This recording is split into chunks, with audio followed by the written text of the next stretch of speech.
Bueno, ante todo muy buenos días. Entonces continuamos con nuestras clases referidas, ¿cómo está señorita? Referidas a lo que es la prescripción adquisitiva de dominio, ¿no? Ya habíamos visto que para adquirir la propiedad habíamos hablado de dos formas de adquisición de la propiedad, ¿no? Entonces cuando uno adquiere la propiedad, ¿no? Adquisición de propiedad.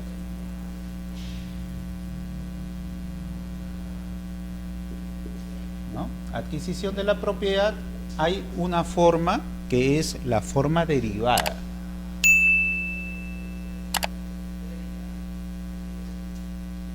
Y otra que es la referencia de la adquisición originaria. ¿Y a qué se debe esta clasificación de adquisición derivada y adquisición originaria? Adquisición derivada se da en el sentido de que hay una persona que tiene ese derecho, tenemos una persona que tiene ese derecho y que ese derecho de propiedad lo va a delegar, se lo va a pasar, se lo va a transferir, o sea, por un negocio jurídico lo va a transmitir a otra, ¿no? Entonces, A le transmite a B este derecho. ¿Qué le transmite? Este derecho. Y B, en forma derivada, va a adquirir ese derecho que posea. Un caso típico es la compra-venta, ¿no? Por la compra-venta, yo como vendedor me obligo a transferir mi derecho de propiedad al comprador, porque actualmente en nuestra normativa civil la compra-venta es obligacional, la sola obligación de transferir hacia el acreedor propietario de él. Entonces yo como vendedor transfiero al comprador el derecho que yo poseo. Y esto lo tenemos en referencia al derecho romano, porque en el derecho romano nadie podía transmitir un derecho que no poseía. Por consiguiente, ¿no? Las personas solo transmiten los derechos que uno posee. Y es una forma de adquirir el derecho de propiedad, pero en forma derivada. Otra forma derivada, ¿cuál sería? Por ejemplo, la sucesión intestada, ¿no? Yo era propietario, tengo el derecho, pero ahora no soy vendedor, sino ahora soy el causante. ¿Qué significa el causante? Aquella persona que en vida tenía ese derecho de propiedad. Y como este causante falleció, lo transmite a sus herederos, que se benefician de ese derecho que el papá poseía, ¿no? Entonces, el papá fallece, inmediatamente todo el patrimonio pasa a los herederos y los herederos adquieren el derecho de propiedad, ¿ya? En las adquisiciones originarias es diferente. En las adquisiciones originarias yo adquiero la propiedad, pero no en forma derivada, no porque alguien me lo transmite, sino yo lo adquiero directamente del bien, ¿no? Estoy caminando por ahí y encuentro un objeto que tiene valor y por lo tanto yo lo puedo coger, aprender, ¿no? Y en base a eso yo adquiero la propiedad de este objeto directamente. No es porque alguien me lo transmitió, sino porque yo directamente aprendí ese objeto.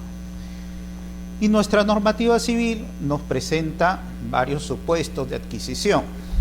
Dentro de ellos, la aprehensión de una cosa que no es de nadie, ¿no? La caza de animales, cuando estoy en un campo, ¿no? Practicando el deporte de caza y realizo la caza a un animal. La pesca, cuando estoy realizando esa actividad de pesca, ¿no?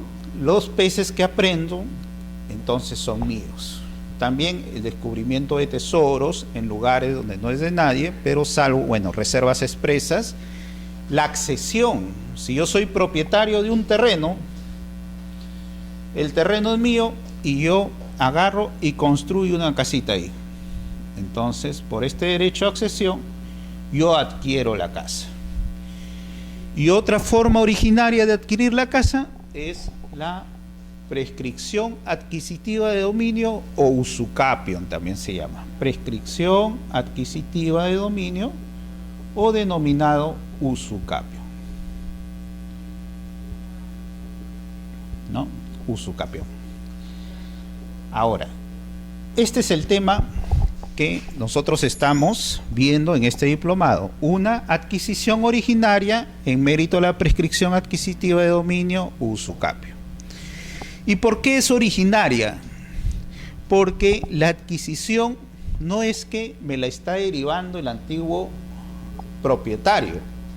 Al revés, yo por el ejercicio de la posesión estoy adquiriendo el derecho de la propiedad directamente, no interesando que otra persona haya sido titular. Más aún, si hay alguien que ha sido titular o figura como propietario en registros públicos, se le cancelará el dominio de esa persona a efectos que mi derecho, que antes fue posesión y ahora es propiedad, se publicite, se inscriba y por consecuencia ese derecho inscrito ya tenga el derecho de oposición frente a alguien que también alega tener el mismo derecho que el mío, por la posesión. ¿Ya? La usucapión o prescripción adquisitiva de dominio como una forma de adquirir la propiedad en forma originaria y no derivada. Lo borro. Ya, vamos a ver.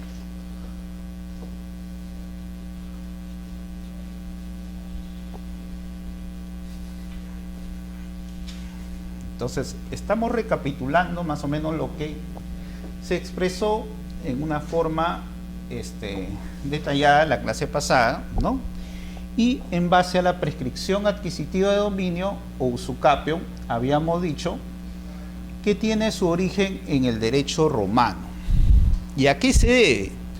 Lo que pasa es que en el derecho romano las transferencias de propiedad, ¿no?, se hacían en forma solemne y había una solemnidad, y habíamos hablado de dos formas o dos solemnidades que se requirieron en su tiempo.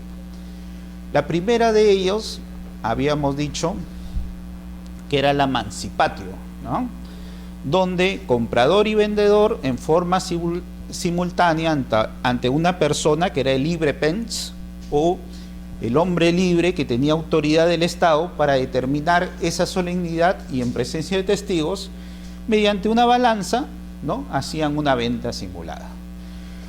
El vendedor poniendo un pedazo o un trozo del terreno que simulaba que era su propiedad y el comprador con las monedas.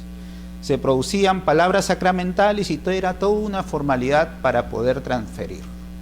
Y en el derecho romano nadie podía adquirir o nadie podía transferir al adquirente aquel derecho que no tenía, y eso lo tenemos actualmente en las adquisiciones derivadas.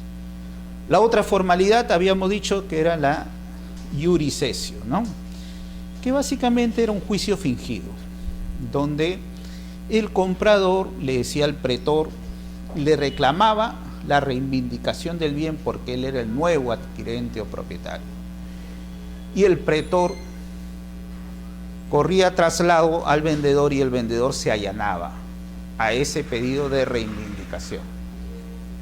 Y bajo esa formalidad, el pretor, mediante unas palabras sacramentales también, hacía la referencia de la transferencia de propiedad. Pero ¿qué pasaba cuando no se cumplía esa formalidad? Si no, simplemente se otorgaba mediante la tradición la entrega, el bien, al adquirente. Entonces, como no se cumplía esa formalidad, o en todo caso, yo adquiría el bien en esa formalidad, pero no de aquel propietario o aquella persona que demostraba ese derecho de propiedad, pero yo lo adquiría de buena fe creyendo que sí lo adquirió del propietario. A efectos de salvaguardar estas formalidades, o en todo caso este tracto del derecho de que yo no puedo disponer aquello que no poseo, es que surge la figura de la usucapión en el derecho romano o prescripción adquisitiva de dominio. En sus orígenes, la prescripción adquisitiva de dominio en Roma se daba en 1 año para lo que eran bienes muebles y 2 años para lo que eran bienes inmuebles. Pero después, cuando ya Justiniano hace la referencia de el nuevo derecho que va a entrar a regir tanto al ius civile, o sea, aquellos ciudadanos romanos, también como aquellas personas que no eran ciudadanos romanos, integra lo que es la prescriptio logi tempore, la prescripción adquisitiva de dominio larga. Y en base a eso, él determina ya unos nuevos plazos para adquirir. Si tienes justo título y buena fe, en el derecho romano, de 10 a 20 años podías adquirir si el ciudadano se encontraba dentro de Roma o fuera de Roma. Si no tenías lo que se llama justo título y buena fe, a 30 años, ¿no? Por alguna carencia de estos documentos que te demuestran el derecho. Nosotros ya habíamos visto que, al igual que las normas de unificación de la usucapion con la prescripción adquisitiva de dominio, ahora tenemos lo que se llama prescripción adquisitiva de dominio corta o ordinaria y prescripción adquisitiva de dominio larga y extraordinaria, ¿no? ¿Basado en qué? En la posesión.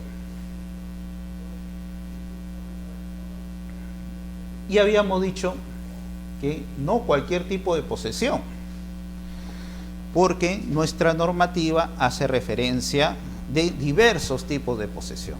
Yo puedo poseer en calidad de una posesión, de un servidor de posesión, cuando yo estoy supeditado a órdenes de otra persona que es el verdadero propietario, ¿no? Y me pone acá como vigilante. Entonces yo estoy supeditado a conservar la posesión adecuadamente, pero bajo órdenes de otra persona que sí es el propietario. El servidor de la posesión no puede prescribir. Otro tipo, cuando yo soy dependiente, también, ¿no? O cuando la persona me otorga la posesión en calidad de alojamiento. Entonces, cuando alguien me dice, ¿sabe qué? Ocúpalo momentáneamente este cuarto de la casa, ¿no? Por más que yo lleve 10 años ahí, no voy a prescribir el cuarto, porque no estoy siendo un poseedor a título de propietario, sino a título de alojado. Otro tipo de posesión que tampoco conlleva la prescripción adquisitiva de dominio es la posesión inmediata en referencia al poseedor mediato. ¿Qué quiere decir? Quiere decir, yo soy un propietario de un bien, supongamos de un edificio donde hay varios departamentos, pero yo no voy a ocupar todos los departamentos del edificio porque basta que yo ocupe uno, o en todo caso tengo un inmueble que no queda exactamente en el edificio y realizo la actividad de arrendar el bien y arriendo a una persona que es mi arrendatario y se viene a ocupar el bien. Ese arrendatario que está ocupando el bien es por el negocio jurídico o el acto jurídico del arrendamiento. Él lo único que tiene es el uso, ¿no?, del bien, o en todo caso la habitación del bien, mas no ejerce una posesión en calidad de propietario. Entonces él es un poseedor inmediato que está ahorita poseyendo el departamento dentro del edificio, y yo soy el poseedor mediato, el verdadero propietario. Ese poseedor inmediato, que es el arrendatario, no puede prescribir, por más que tenga la posesión por más de 10 años, ¿no? Y habíamos entablado entonces qué tipo de posesión sí da derecho a prescribir. Es la posesión en calidad de propietario. Entonces, cuando ustedes interpreten el Código Civil que la posesión da origen a la propiedad, al derecho de la propiedad, debe ser la posesión en calidad de propietario, ¿ya?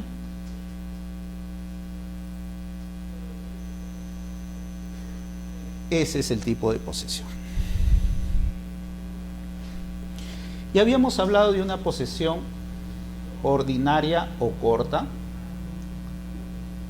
ordinaria o corta y una posición extraordinaria o larga, ¿no? Ordinaria, vamos a ver. Ordinaria o corta. Y habíamos hablado de una posesión extraordinaria o larga. Ambos tienen ciertos requisitos comunes. Posesión constante, posesión pacífica y posesión pública. ¿Ya? Constante, pacífica y pública, en calidad de propietario. Posesión constante, pacífica y pública en calidad de propietario. ¿Y por qué posesión ordinaria corta y extraordinaria larga? Es por el plazo, porque acá los plazos, o sea, el tiempo de la posesión, el plazo de la posesión, acá es de 5 años y acá es de 10 años para nuestro sistema legal peruano. En España son 10 y 20 años en las posesiones ordinarias o cortas, dependiendo si la persona que estoy prescribiendo se encuentra dentro de la ciudad o fuera de la ciudad, igual que Roma, y 30 años para las prescripciones extraordinarias. Para nosotros son 5 y 10 años. ¿Y por qué acá 5 años? Porque aparte de estos requisitos generales, en la prescripción ordinaria o corta se necesita justo título,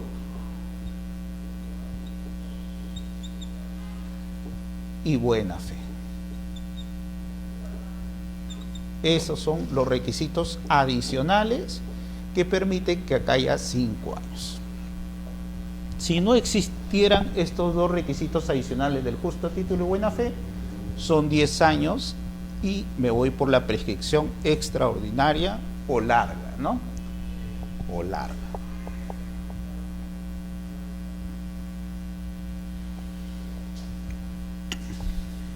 Y habíamos entablado que el plazo de posesión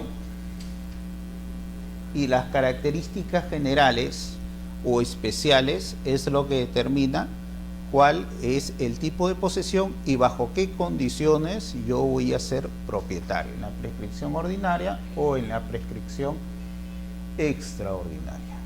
¿Una consulta ahí? Nada, todo bien, ya. Entonces, ahora viene, ¿y puedo poseer cualquier tipo de bien? Cualquier tipo de bien. Cuando estamos acá, estamos hablando de los bienes inmuebles, ¿no? Porque también existe la prescripción de los bienes muebles. Por ejemplo, un auto.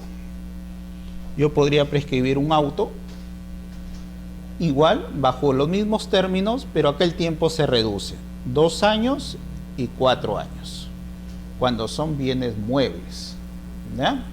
Por ejemplo, un carrito, ¿no? Las mismas condiciones, pero los plazos reducidos para lo que son bienes muebles. En bienes inmuebles son 10 años y 5 años respectivamente. Y en cuanto a inmuebles, cualquier tipo de inmuebles, hay que tener referencia también que en el derecho romano no se podía prescribir cualquier tipo de bienes inmuebles, o sea, no cualquier tipo de terrenos, ni muebles tampoco. Porque, por ejemplo, en aquel entonces, en el derecho romano, en cuanto a su expansión de Roma, ¿no? Los pueblos vencidos se cogía a la gente que tenía ciertos conocimientos especializados y ellos los hacían sus esclavos. La posesión del esclavo quizá podría ser, pero cuando un hombre libre incumplía una obligación con otro hombre libre, o sea, con otro ciudadano romano, ahí se convertía también en esclavo. Pero un esclavo en calidad de castigo, ¿no? para el cumplimiento de la obligación, y en todo caso se retenía como una garantía, una especie de responsabilidad que en aquel entonces se le daba civil para el cumplimiento de la deuda. Pero, ¿y si yo cogía a un hombre libre y lo ponía como esclavo directamente, podría prescribir sobre esa persona? No podría prescribir. Hay que tener presente que en el derecho romano había el derecho de las personas, y los que eran esclavos eran considerados como cosas, y los que no eran esclavos eran considerados como personas y tenían derechos especiales. Entonces, un hombre libre no se podría prescribir. En cuanto a bienes inmuebles, terrenos que pertenecían a la comunidad o que eran necesarios para la colectividad en cuanto a su convivencia, ¿no? Lo que nosotros conocemos actualmente como bienes públicos, de uso público, ¿no? Como podrían ser los parques, las calles, las avenidas. Esos tipos de bienes no se pueden prescribir. Y no se pueden prescribir porque son bienes de uso público. Lo que se podría prescribir son los bienes de uso privado, ¿no? Entre particulares. En ese sentido, es necesario aclarar que no todo tipo de bien es factible de ser prescrito. Bienes privados. En cuanto a bienes privados del Estado, tenemos la protección constitucional, que no se pueden prescribir bienes públicos del Estado. ¿Y qué pasa con los bienes privados? Los bienes privados en la actualidad tampoco podrían ser prescritos por la ley 29.618. Bajo el amparo de esta ley 29.618, incluso en la actualidad en nuestro sistema legal peruano no se podrían prescribir bienes privados del Estado.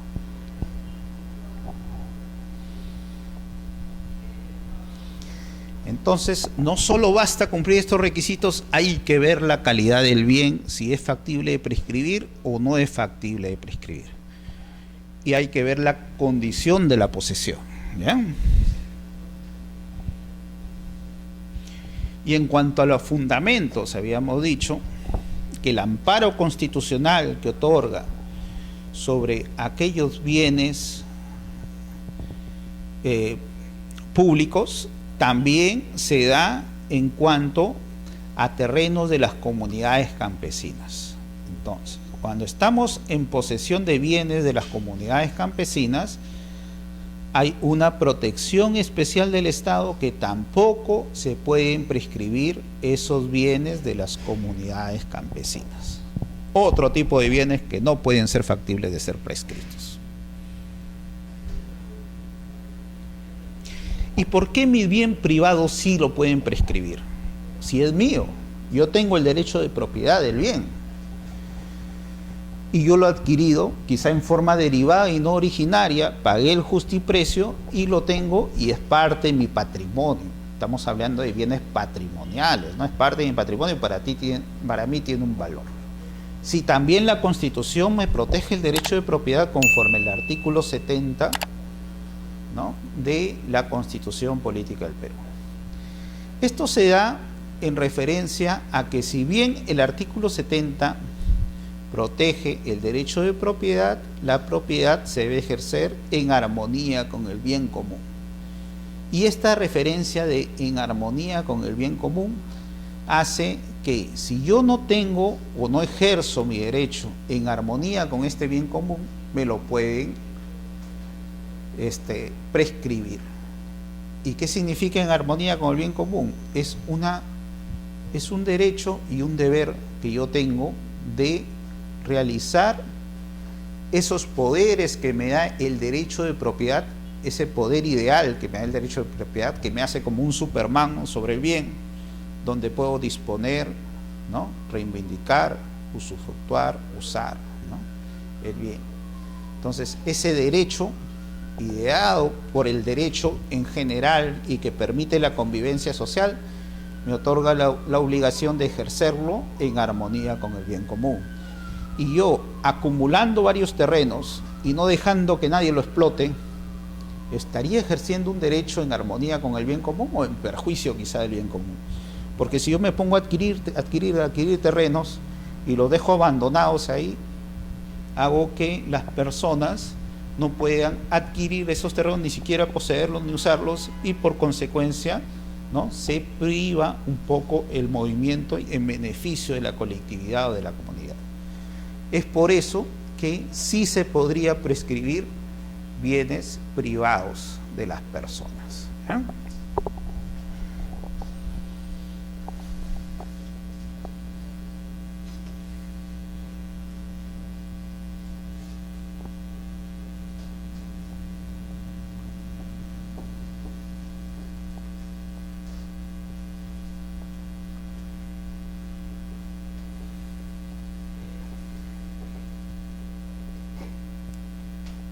Y también habíamos determinado en la clase pasada que había dos procedimientos, o había diversos procedimientos que podrían conllevar a la prescripción adquisitiva de dominio.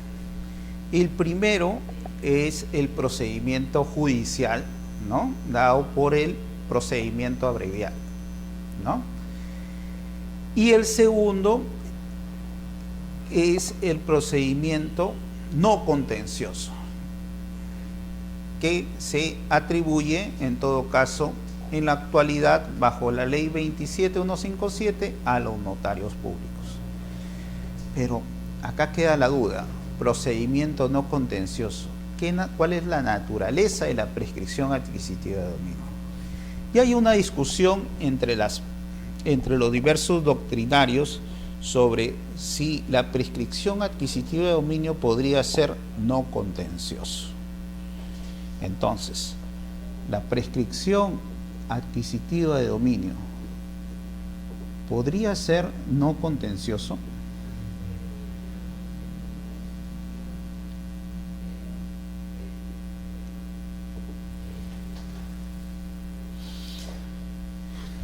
En cuanto a la interpretación que se da, en el sentido que quizá acá lo que se esté determinando es una incertidumbre jurídica de aquel poseedor que se dedica a explotar el bien económicamente y por lo tanto el derecho sustantivo ha convertido su derecho de poseedor en derecho de propiedad, como que se podría determinar, bueno, es una incertidumbre jurídica solucionada. Pero en todo caso, la norma castiga a aquella persona que no ha hecho el ejercicio de su derecho del bien por su descuido o negligencia, o no lo ha reclamado, y por lo tanto le cancela el derecho de propiedad. O sea, aquella persona que era propietario original, ¿no?, se le va a cancelar su dominio en beneficio del poseedor.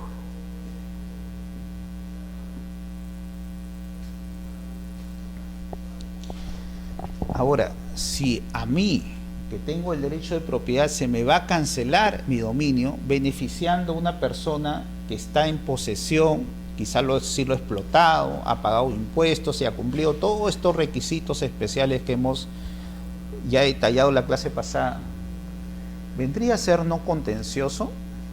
Y es la gran interrogante, ¿no? Se alega que en el Código de 1911 se entabló la prescripción adquisitiva de dominio dentro de los procesos no contenciosos. Pero cuando uno revisa el Código de 1911, no figura en un inicio la prescripción adquisitiva de dominio, sino figuraba lo que eran los títulos supletorios. ¿Y qué quería dar a entender lo que eran títulos supletorios y lo que es la prescripción adquisitiva de dominio? Que lo vamos a explicar más adelante. Entonces, en el Código Procedimental de 1911 se hablaba títulos supletorios, y era una forma del Estado para que aquellos propietarios puedan inscribir su derecho de dominio en registros públicos. Sin embargo, La prescripción adquisitiva de dominio se reglamentó posteriormente a la adopción del código, introduciendo esta figura, pero la introdujo más o menos desde la misma perspectiva que se había creado los títulos supletorios, por eso se les puso como no contenciosos. Pero una vez determinado el efecto jurídico y la diferencia entre título supletorio y prescripción adquisitiva de dominio, el código fue corregido. Y actualmente lo que es prescripción adquisitiva de dominio se refiere que debe ser contencioso. Y es así que lo encontramos dentro de los procesos contenciosos en el actual Código Procesal Civil. Y ya no está como procesos no contenciosos. Entonces, esa óptica que se tuvo en un inicio de incorporar la prescripción adquisitiva de dominio estaba basado un poco en cuanto se quería introducir esta figura porque no había sido contemplada en un origen, sino solo títulos supletorios. Y acá viene la segunda gran pregunta. ¿Qué diferencia hay entre prescripción adquisitiva de dominio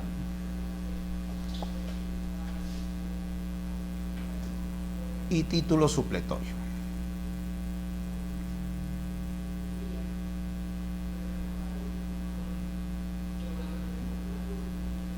¿Cuál es la diferencia sustancial que se pueden dar entre estas dos figuras que están normados en nuestro Código Civil?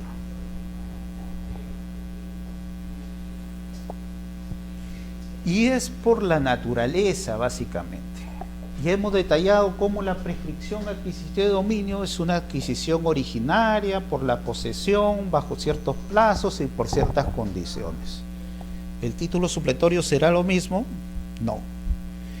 En el título supletorio lo que se busca es la inscripción de aquellos predios que no están registrados, o sea, no están inmatriculados.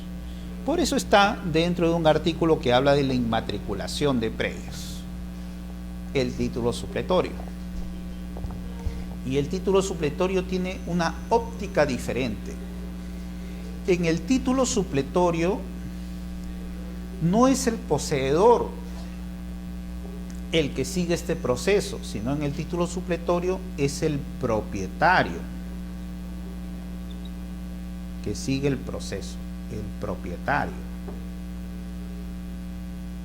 Y acá en la prescripción adquisitiva de dominio es el poseedor que se ha convertido en propietario. ¿Ya? Son dos ópticas diferentes. En la prescripción adquisitiva de dominio es una adquisición originaria en cuanto el poseedor, por el transcurso del tiempo, se convirtió en propietario. En el título supletorio no es así, es el mismo propietario que reclama que el Estado le otorgue un documento, un título, que permita probar su derecho de propiedad. Y de ahí viene la gran diferencia. En uno se le pide que se le otorgue un título porque se ha convertido el derecho de poseedor a propietario. Y el otro sigue siendo el mismo propietario, pero lo que se le está pidiendo es un documento que acredite este derecho de propietario. ¿Ya?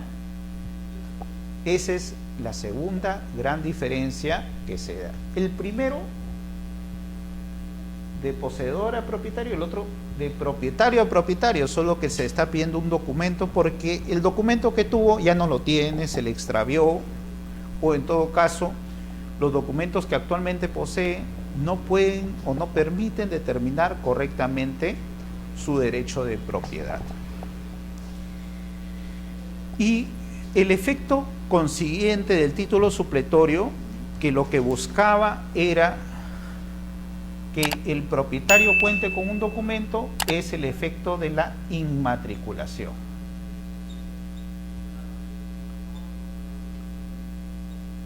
Es decir, que su derecho de propiedad aparezca inscrito en registros públicos. Eso es lo que busca el título supletorio, la inmatriculación. ¿Ya? Entonces vamos a detallar más o menos las referencias de los mismos. Dígame.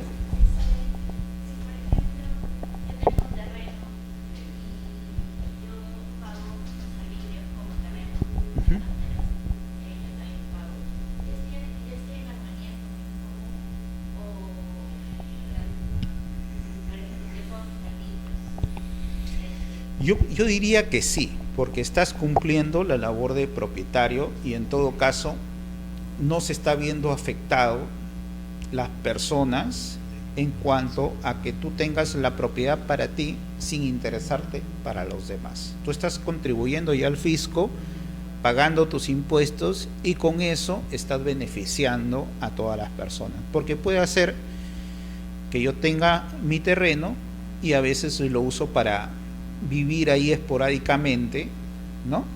Por temporadas, por ejemplo, en estas zonas de campamento donde yo vivo una temporada, pero estoy contribuyendo con el uso, ¿no? Diferente es que yo tengo un terreno y me desatienda de él, y no dejo que nadie viva, y me desatiendo, no pago nada, no hago nada sobre él. Es diferente la concepción.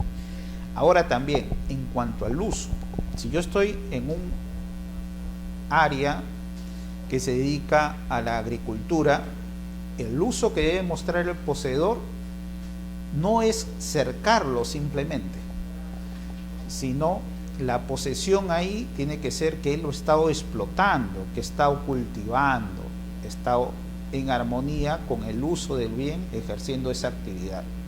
Diferente es un terreno en un área urbana, que yo lo podría simplemente cercar y con eso ya estoy determinando que sí estoy en posesión del bien, porque el uso que tienen estos son para vivienda y no necesariamente para actividades como podría ser agrícolas y demás, ¿no? Entonces sí se da esa referencia. Entonces, título supletorio y prescripción adquisitiva de dominio, ¿no? Título supletorio lo solicita el propietario. El propietario, ¿ya? La prescripción adquisitiva de dominio lo solicita el poseedor.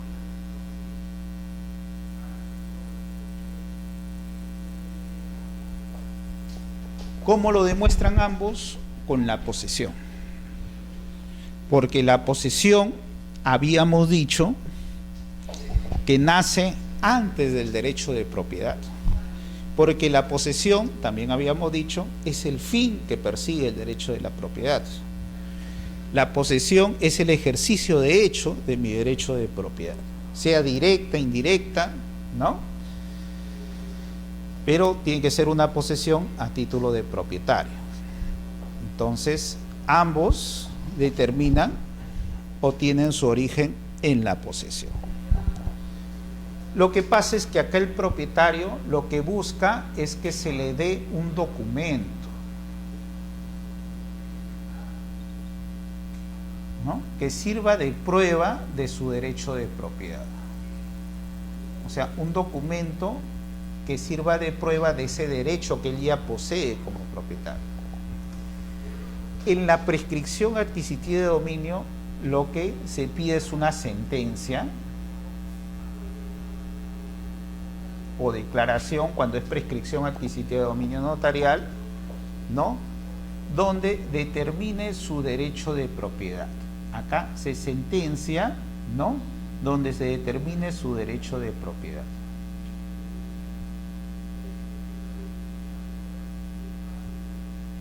Este tipo de sentencia es una sentencia declarativa. ¿Y por qué declarativa? Porque el derecho de propiedad él ya lo adquirió por la posesión a los 5 o a los 10 años. Entonces, lo único que quiere es que mediante esta sentencia se le reconozca ese derecho subjetivo que él ya lo ha adquirido. En el título supletorio lo que se busca es la inmatriculación del bien.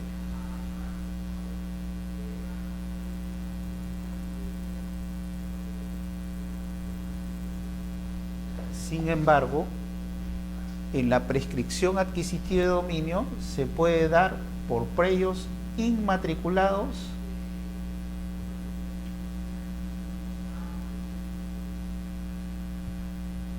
o no inmatriculados.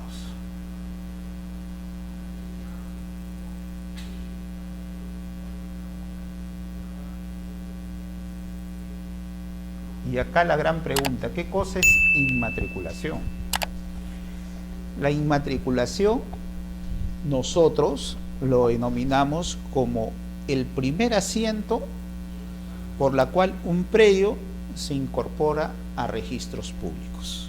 O sea, un predio que nunca ha tenido vida registral y la primera vez que se va a incorporar a registros públicos, a esa publicidad jurídica que brinda registros públicos, a eso se llama inmatriculación.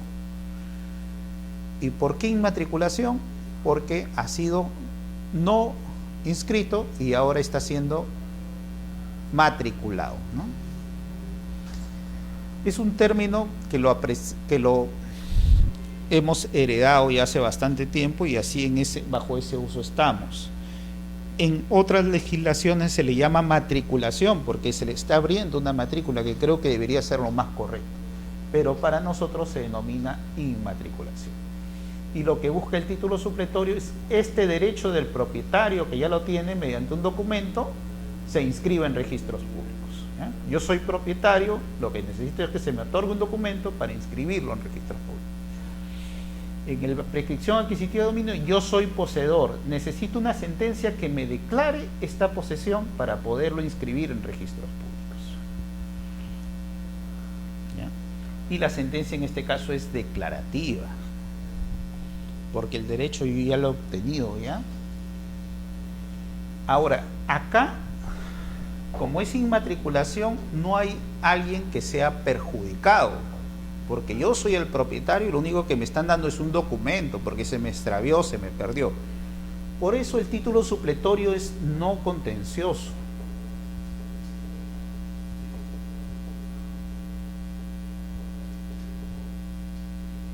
Porque yo lo único que deseo es mi documento que me demuestre este derecho de propiedad. Sin embargo, acá, como yo voy a cancelar el dominio a otro propietario, o sea, en registros públicos figura A como propietario, yo le voy a cancelar su dominio, yo como poseedor, porque me metí en su casa y yo empecé a portarme como propietario, acá se vuelve contencioso.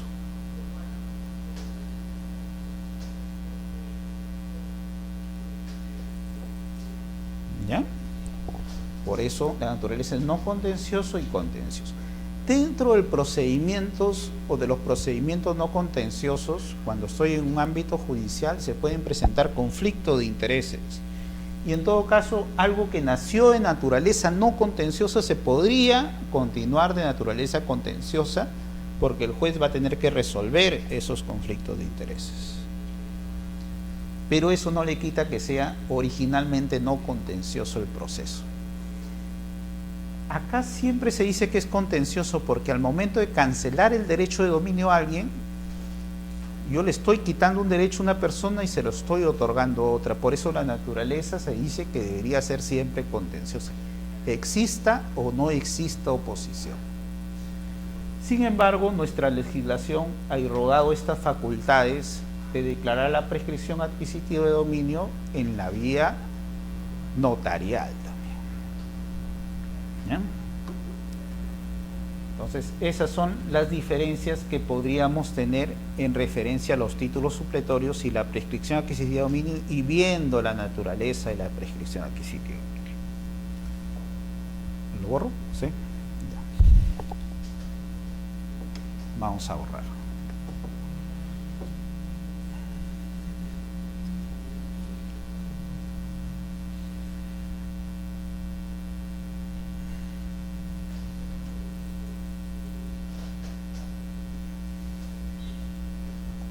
El día de hoy vamos a tratar este procedimiento de prescripción adquisitiva de dominio en el ámbito notarial. y habíamos dicho que en el ámbito notarial se lleva bajo los procesos no contenciosos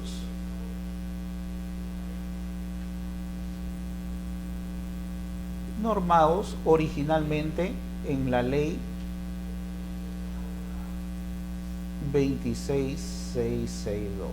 O sea, por este ámbito del procedimiento se va a ampliar las facultades de la ley 2662 a lo que es prescripción adquisitiva de dominio y título supletorio.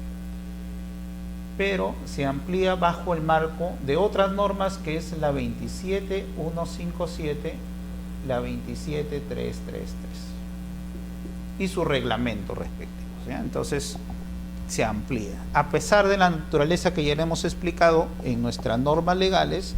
Sin embargo, se puede tratar como asuntos no contenciosos. ¿Y bajo el amparo de qué? Bajo el amparo de que no exista oposición. Si sea una oposición, una controversia, se vuelve contencioso. Y ese es el marco o el amparo que ha permitido acoger esta figura como procesos no contenciosos notariales. Y para esto empezamos la clase de hoy día con nuestra base legal, ¿no? ¿Qué base legal contemplan que la prescripción adquisitiva de dominio en el ámbito notarial se encuentre bajo los procesos no contenciosos? Primero surge por la ley 27157, que es una ley dedicada a lo que es regularización de fábrica e edificaciones. Quiero, antes de empezar a desarrollar la temática, hacer referencia entre qué cosa es los procesos no contenciosos en referencia a su naturaleza. Los procesos no contenciosos, en referencia a su naturaleza, lo que buscan es solucionar no conflicto de intereses, sino solucionar incertidumbres jurídicas. Los jueces tienen bajo su amparo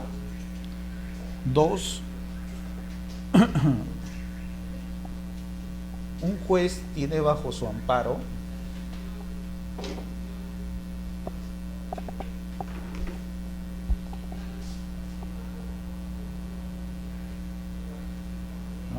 dos funciones.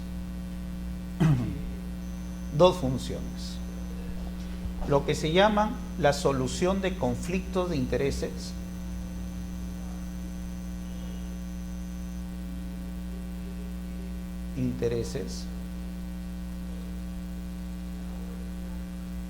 y también lo que son las incertidumbres jurídicas, ¿no?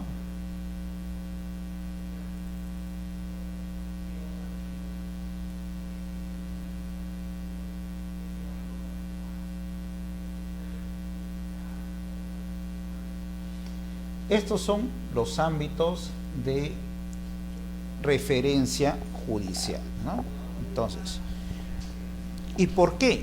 Porque el derecho lo que regula son relaciones jurídicas entre dos personas. Entonces, ¿qué regula el derecho? El derecho regula cuando dos personas se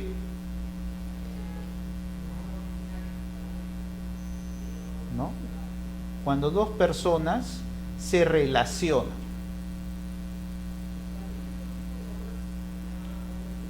Entonces, A se relaciona con B. Puede haber relaciones que no necesariamente tengan apego en el ámbito jurídico, ¿no? Por ejemplo, el enamoramiento, el noviazgo, ¿no? Entonces, si los enamorados se pelean, no es necesario protegerlo y llamar a un juez o otra persona que dirima, ¿no? Entre ellos se solucionarán los conflictos, bien o mal, pero entre ellos se solucionan, ¿no? Pero sin embargo, hay relaciones jurídicas que sí el derecho ampara, y son relaciones jurídicas que afectan los bienes jurídicos tutelados. Bienes jurídicos tutelados. ¿Y cuál podrían ser esos bienes jurídicos tutelados? Aquellos que me afectan mis derechos fundamentales, por ejemplo, constitucionales, mi derecho a la libertad, ¿no? Si alguien coge por la fuerza a una persona y lo retiene en su casa, le está ejerciendo un derecho a la libertad, ¿no? Si alguien empieza a difamar a otra persona, también su derecho al honor, ¿no? A la buena reputación, ¿no? Si en la prescripción adquisitiva de dominio yo estoy adquiriendo el derecho de propiedad por la posesión, estoy atentando contra la propiedad, ¿no? Un derecho protegido. Entonces, todo esto hay que regularlo y lo regula el derecho. Por eso se llaman bienes jurídicos protegidos. Y las relaciones entre dos que afectan bienes jurídicos protegidos son vistos por el juez cuando estas relaciones pueden provocar o provocan conflictos de intereses o provocan incertidumbres jurídicas, ¿no? Quizás sea un poco, ideas un poco especiales, pero lo podemos aclarar con ejemplos. Que un enamorado cite una enamorada que va a llegar a las 10 de la mañana y llega a las 11, la enamorada se va a amargar con él, ¿no?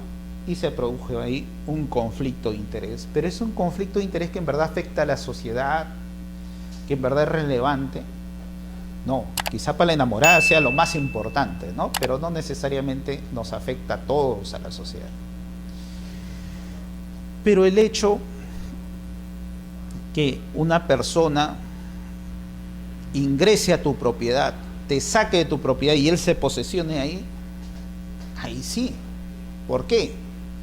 Porque los vecinos van a decir, y en cualquier momento puede venir otra persona y hacer lo mismo, y otra persona hacer lo mismo, otra persona hacer lo mismo, entonces ¿para qué compro?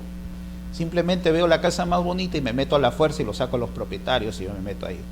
Entonces, ahí hay un derecho que tiene que ser protegido porque afectaría las relaciones jurídicas entre la comunidad o entre la propiedad, ¿no? En base a ello. O cuando yo estoy en incertidumbre de que si esa chica me quiere o no me quiere, es algo que quizá en mi interior a mí me afecta y sea lo más valioso para mí, pero sin embargo a la sociedad le es irrelevante, ¿no? Si el amor es correspondido o no es correspondido. Eso no merecería lo que se llama que el derecho lo regule, porque no afectaría en la sociedad ni a los intereses de otras personas en general. Pero sin embargo, si yo estoy en la posesión, lo estoy ejerciendo económicamente y siempre estoy en incertidumbre, ¿seré propietario o no seré propietario? Y la gente tampoco quiere contratar conmigo porque no tengo un documento o una prueba que demuestre mi derecho de propiedad. Esa incertidumbre sí debería ser regulada, ¿no?, por el derecho a efectos de solucionar de una vez, ¿no?, si su derecho es de propietario o sigue siendo de posesional. Entonces ahí sí, porque va a afectar la relación entre terceros o el bien común o otros derechos más. Esos son los tipos de relaciones que el derecho busca reglamentar, ¿ya? Entonces, viendo lo que son relaciones jurídicas y lo que son bienes jurídicos protegidos, ¿qué son conflictos de intereses? Conflicto de intereses es cuando hay peleas entre dos personas. Cuando una persona tiene una posición A y otra persona tiene una posición B.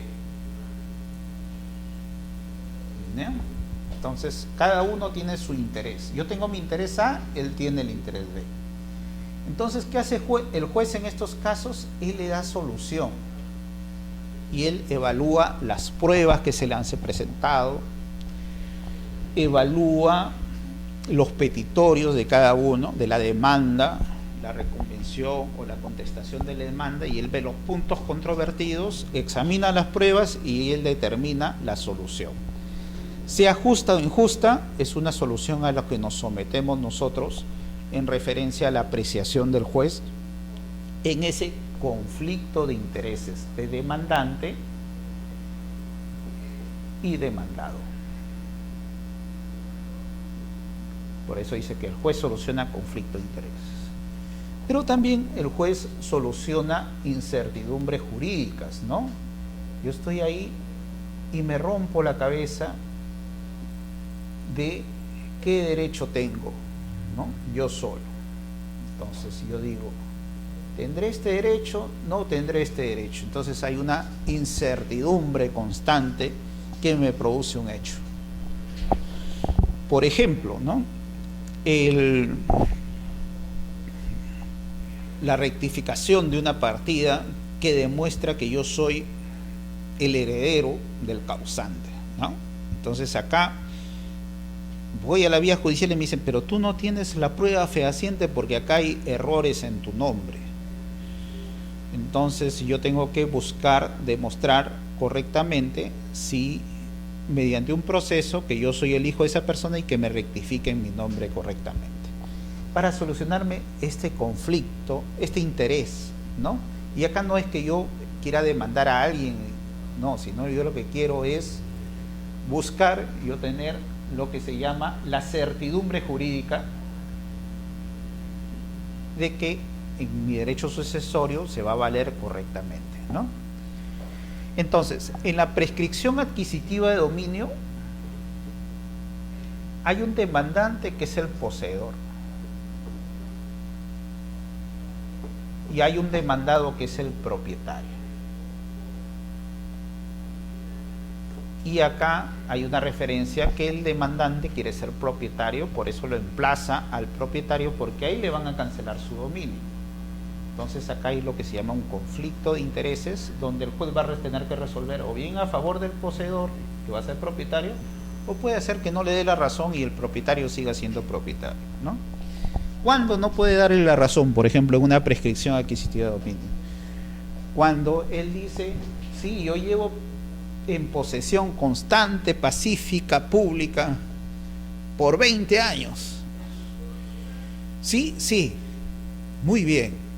¿Y eres poseedor? Soy poseedor, acá está todo mi certificado de posesión, todo lo demás. Muy bien. ¿Y cómo adquiriste la posesión? Es que yo le estoy pagando siempre una mensualidad, pero ya llevo más de 10 años, ¿no? Y le sigo pagando la mensualidad. ¿Eso qué quiere decir? Que él es un poseedor inmediato que reconoce que la otra persona es el verdadero propietario, poseedor inmediato. Entonces no necesariamente le da la razón al demandante, ¿no? Y en ese caso el demandado seguirá siendo propietario, ¿no? O decir, yo soy el guardián de ese predio, ¿no? Y estoy ahí, sí, estoy acá. Porque si no se daría eso, imagínense, estas personas que están que hayan cometido actos ilícitos y que merezcan una pena privativa de libertad por más de 10 años, entonces podrían prescribir las cárceles, no sería así, ¿no? Entonces tiene que ser la posesión en calidad de propietario y el juez va a determinar estos conflictos de intereses en esos casos. Sin embargo, en la incertidumbre jurídica, por ejemplo, tenemos al título supletorio. Yo soy propietario, se lo juro que soy propietario, pero no encuentro mi documento que acredite mi derecho de propiedad. Entonces acá tenemos una incertidumbre jurídica, ¿no? ¿Cómo demuestro yo que soy propietario? Y siempre con esa incertidumbre, ¿ya? Entonces no es que yo le esté quitando la propiedad a alguien, sino yo estoy en esa incertidumbre y quiero con un documento probar ese derecho. Incertidumbre jurídica. Entonces, en el ámbito judicial, todos estos conflictos de intereses o incertidumbres jurídicas, para el juez significa una carga, ¿no? Una carga judicial, ¿no? Judicial. Entonces, una carga judicial por un exceso de procesos en sí, ¿no? Un exceso de procesos que él tiene, expedientes que tiene que ver, a veces tienen que solucionar hasta 80 procesos al día, imagínense, ¿no? Entonces, toda una carga significa para él. Pero, siendo un juez, la facultad del juez es que tiene la función jurisdiccional, básicamente. ¿Qué significa la función jurisdiccional?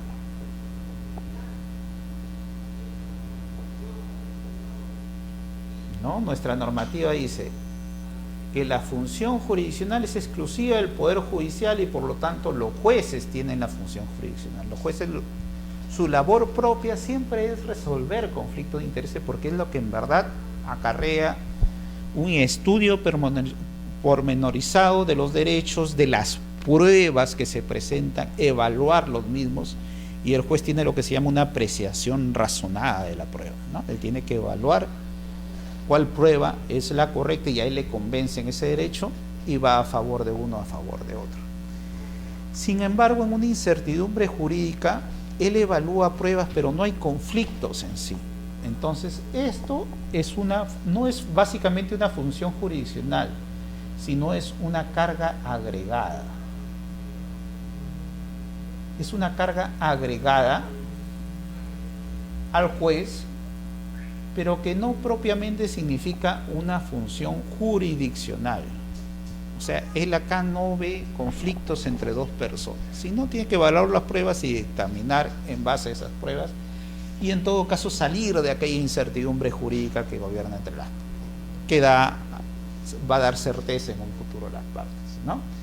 Esta carga agregada ha sido derivada ahora al notario público, pero ha sido agregada al notario público bajo el amparo de la ley 26662, diciendo: hay ciertos procesos de incertidumbre jurídica que en verdad no son incertidumbres en sí, y por lo tanto, si esto no es función jurisdiccional en sí, y ahora que existe la función del notario público, podría agregar un poco para bajar la carga, ¿no? Se le da esa atribución al notario público. Dentro de ellos tenemos 6 procesos que salieron en forma original. Por ejemplo, rectificación de partidas, ¿no? Yo quiero rectificar mi partida, es mía, no hay conflicto de intereses, no hay nada, y eso sin embargo los jueces tenían que evaluar, tener más carga, dictaminar sobre esos, y cosa que no traían mayores problemas.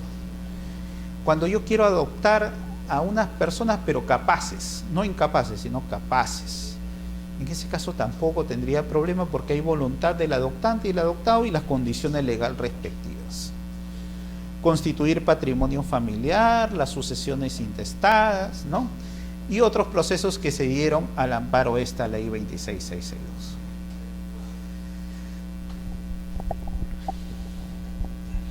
Pero una cosa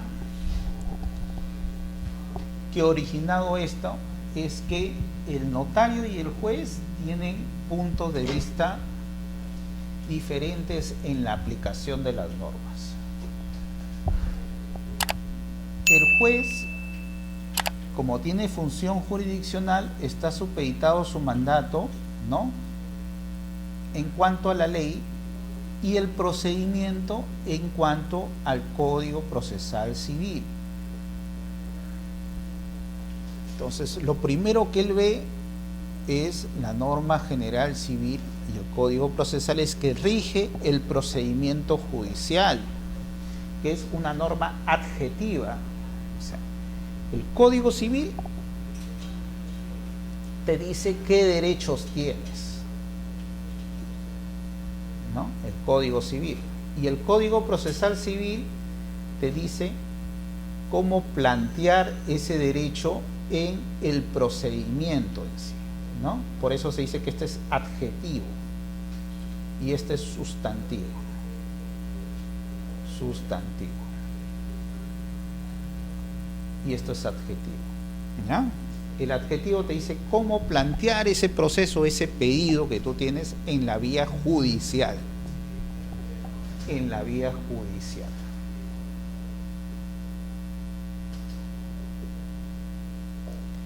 Sin embargo, cuando un notario mira un proceso,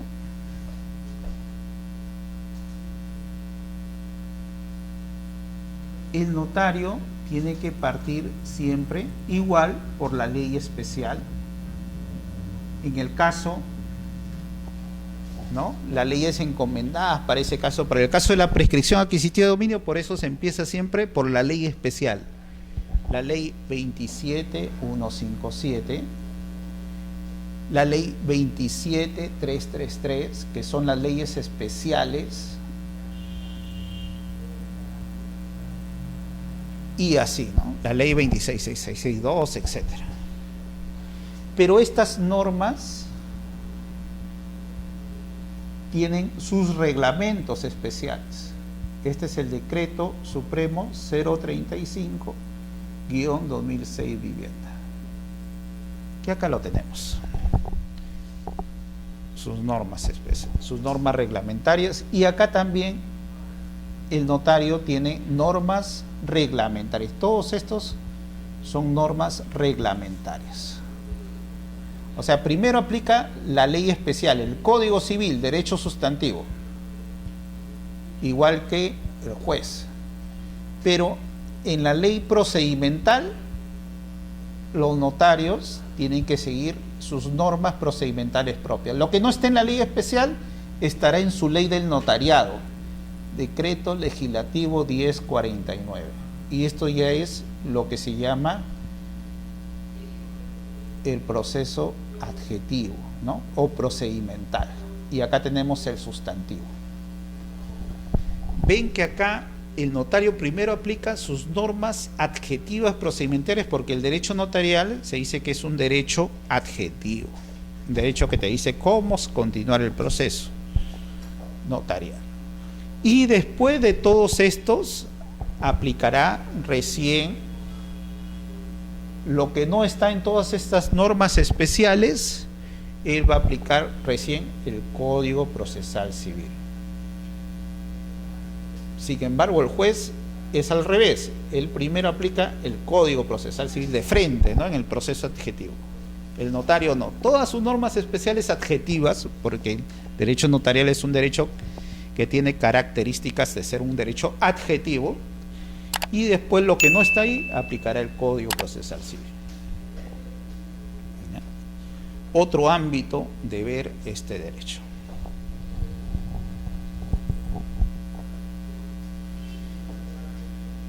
Ahora, sin perjuicio de eso, el juez y el notario, en cuanto a los procesos, habíamos dicho que el juez ve conflictos de intereses e incertidumbres jurídicas, ¿no? Incertidumbres jurídicas. El notario lo único que puede ver son las incertidumbres jurídicas. Solo eso. Los conflictos de intereses no lo puede ver el notario. ¿Por qué? Porque esto es una labor propia jurisdiccional, solo delegada al juez. El notario es un profesional independiente, ¿no? Que tiene que actuar con imparcialidad, y viendo el apego a la ley. Sin embargo, el juez sí puede dar la razón a uno en contra del otro, porque el juez también actúa con imparcialidad, pero en todo caso puede alegar el derecho de uno en contra del otro. Los notarios no pueden hacer eso. Por eso se dice que los notarios solo pueden ver procesos no contenciosos. O sea, de incertidumbre jurídica son los procesos no contenciosos.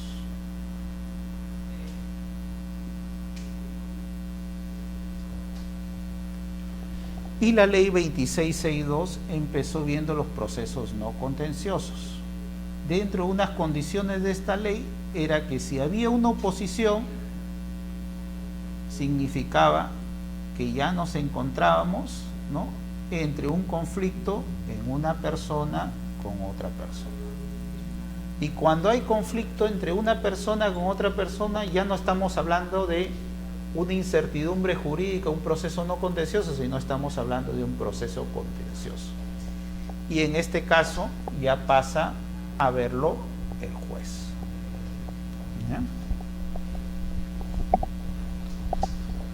Ya teniendo una idea general de cómo el notario, a diferencia del juez, tiene que ver un proceso, entonces vamos a empezar a ver el historial de esta base legal que contempla nuestro procedimiento. Dentro de ellos tenemos la ley 27157.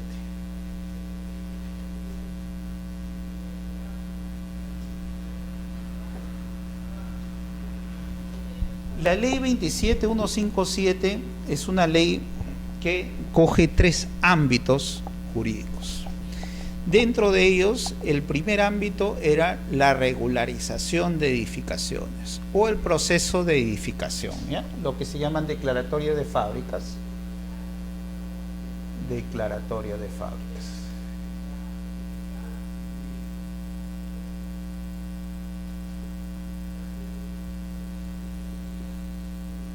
También ve lo que es el reglamento interno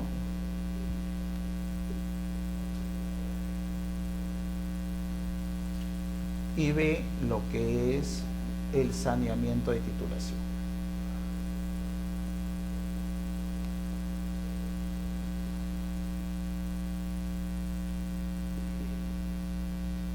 El saneamiento de titulación. Este es lo que ve la ley 27157. ¿Qué cosa es declaratoria de fábrica? La declaratoria de fábrica se dice que es un proceso de reconocimiento de aquella edificación que yo tengo sobre el terreno. O sea, si yo en un terreno he construido una casita, sobre este terreno construí una casa, edifiqué esto se llama edificación, esto es lo material, que es la edificación que yo he realizado.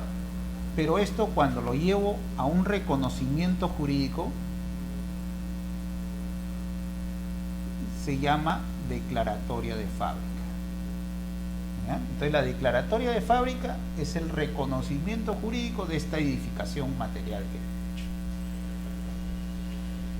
hecho. Y la norma habla de 2 procesos, un proceso de regularización de edificaciones y un proceso regular de declaratoria de fábrica. O sea, sacando mi licencia, construyendo con la inspección municipal, luego la municipalidad da la conformidad y lo inscribo en registros públicos. Y el otro es el proceso de regularización, cuando yo ya construí y necesito que registros publicite esa construcción, que quizá la saqué sin licencia, quizás sí tenía licencia pero nunca pedí la conformidad, quizás sí tuve la conformidad pero nunca hice la inscripción en registros públicos. Entonces, bajo esos supuestos.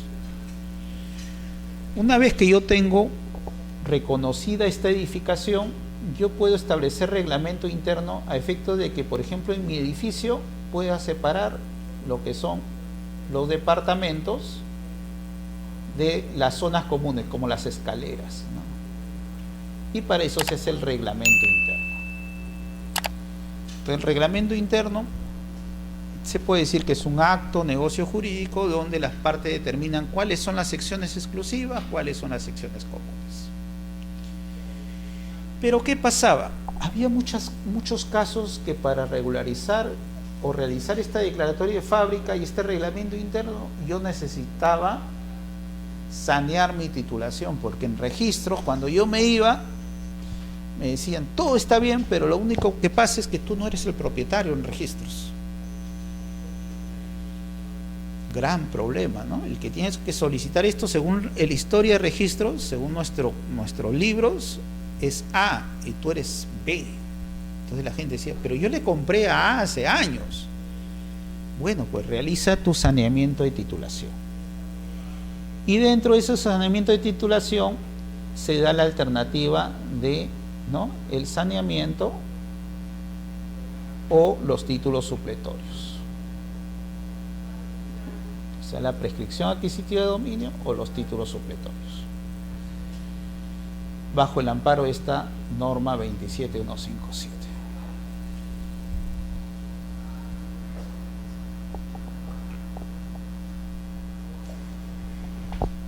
Y esta, como toda ley, tiene que ser reglamentada. Y cuando lo reglamentan, bajo el amparo de su decreto supremo, ¿ya? No el decreto legislativo, por su decreto supremo, que es el 035/2006 vivienda, cuando lo reglamenta la ley 27157, dice Esto de acá lo tiene que hacer el notario y da una serie de procedimientos al notario para que realice este tipo de saneamiento, ¿no? Y como vemos, es que ahí se encomienda esta labor de titulación al notario público y se le dice que continúe con eso. ¿Y cómo lo tiene que hacer? Bajo los procesos no contenciosos.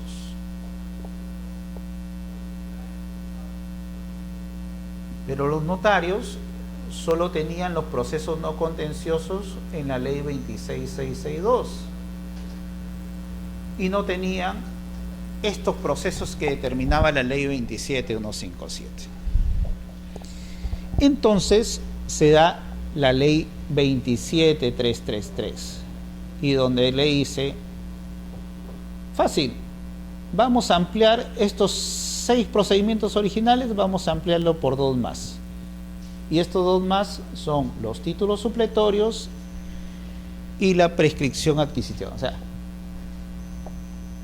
la ley 27157, el reglamento, el decreto supremo le dice al notario, ¿no?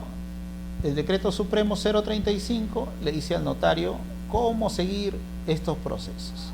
Los notarios dicen, pero nosotros no podemos seguir esto por no contenciosos porque nuestra ley de no contenciosos no contempla estos 2 procesos. Entonces la amplían por la ley 27333, que es la segunda que tenemos, y ahí también ya los notarios pueden ver estos procesos bajo el amparo de los procesos no contenciosos, ¿no? Amplían los alcances de una ley. Y una ley puede ser modificada por otra ley. Y por consiguiente ya tienen el apego de cómo seguir estos procesos no contenciosos. Ojo, que surge como una especie de, antes de regularizar la fábrica, hacer tu declaratorio de fábrica y reglamento interno, si necesitas saneamiento de titulación, lo puedes hacer ahora en la vía notarial, ¿no? Y bueno, doctrinariamente se da esta referencia si es no contencioso, si en verdad la no oposición lo hace no contencioso, hay un montón de referencias históricas, doctrinales, ¿no? Entre diversas personas que contemplan estos procesos. La cosa es que actualmente sí se puede realizar bajo el amparo de estas normas este proceso de prescripción adquisitiva de dominio y título supletorio actualmente, ¿no? Bajo los amparos de estas normas que estoy estableciendo acá.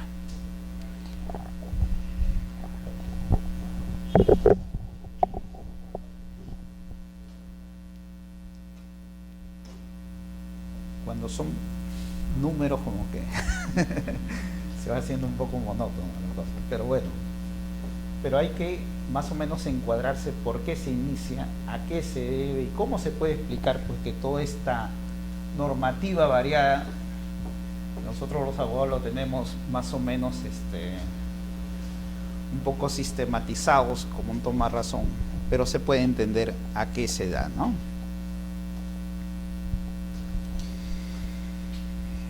Luego, visto el alcance de la ley 27157 y su directiva, se dice, ojo, solo procede en la vía notarial el procedimiento de prescripción adquisitiva de dominio en la vía notarial, pero cuando es la prescripción adquisitiva larga,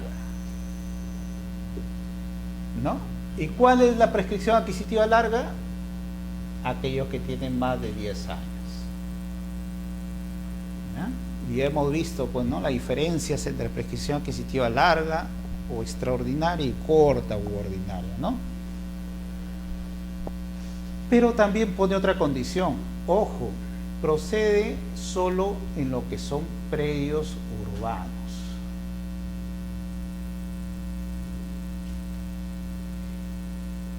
Y la gran pregunta, ¿y por qué solo en predios urbanos? O con proyectos de habilitación urbana, ¿no? O en zonas urbanas consolidadas. Incluso cuando se da la ley 27333 te dice, incluso en terrenos así no hay edificaciones. Ahora, vamos a ver por qué. Porque cuando se da al amparo de la ley 27157, su fin era que se pueda inscribir la declaratoria de fábrica o el reglamento interno. Eso era la construcción. Y la declaratoria de fábrica de edificaciones se da en predios urbanos. Porque en predios rústicos no es necesario. En predios rústicos no es necesario medir las edificaciones porque de toda una hectárea, 100 metros pues será mi casa, ¿no? Entonces ahí no hay choque con el vecino, no hay que estoy interrumpiendo servicios básicos, no existe la referencia que haya el control de densidad poblacional, etcétera, ¿no? No tiene sentido por qué reglamentar. Sin embargo, en predios urbanos sí, ¿no? Porque la alta densidad de población puede traer perjuicios. Incluso edificaciones muy pequeñas pueden traer perjuicios sociales también, ¿no? Los niños, los jóvenes que viven en edificaciones muy pequeñas, como no tienen zonas de esparcimiento, tienen que salir a las calles, a los parques, y esto trae pues esta formación de pandillas que después se convierten en bandas u otras referencias más. Entonces hay que controlar el área, hay que controlar la densidad poblacional dentro del área. Tantas personas metidas en un ambiente hace que, por ejemplo, no haya estacionamientos. Entonces, ¿qué hacen las personas? Las calles son ahora estacionamientos de todas las personas que viven en esos complejos inmensos, ¿no? Tanto así que a veces ni siquiera se puede ya transitar por esas calles, ¿no? Los servicios básicos de agua y luz, ¿no? En esos complejos inmobiliarios inmensos, sin embargo, no llega el agua. O los desagües colapsan. Entonces hay perjuicios que se dan en referencia a la falta de control. Por eso el derecho dentro de estas áreas urbanas siempre está limitado a lo que son los parámetros urbanísticos. ¿Y cómo nosotros encontrar los parámetros urbanísticos? En el certificado de parámetros urbanísticos. ¿Y cómo demostrar que yo tengo mi predio en un área urbana, en un área de expansión urbana? Con el certificado de parámetros urbanísticos, ¿ya? Entonces, con el certificado de parámetros urbanísticos